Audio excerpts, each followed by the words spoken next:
Hello friends, অচিন blog টিভিতে তোমাদেরকে ধন্যবাদ। এই যে আমার বন্ধু নারায়ণ, তাকে সঙ্গে নিয়ে আমরা বেরিয়েছি।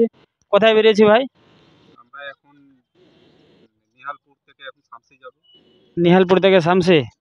তোমাদেরকে আজকে শামসি বাইপাসে মানে ঈদের দিন তো কীরকম ভিড় আছে, কীরকম পজিশন আছে, তোমাদেরকে এরিয়া ভিত্তিকগুলো আজকে দেখাবো। তোমরা সঙ্গে থাকো।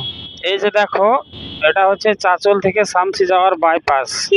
আজকে ঈদের দিন তো দেখো, বাইপাসে সব মাস্তি করছে, আনন্দ উল্লাস।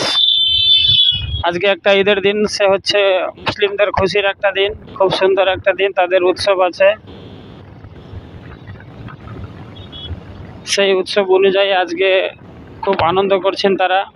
যাই হোক, আমাদের চাঁচল এরিয়াটা খুব শান্ত শৃঙ্খলাভাবেই, খুব শান্তি শৃঙ্খলা পালন করা হয়েছে। তাই তোমরা সঙ্গে থাকো।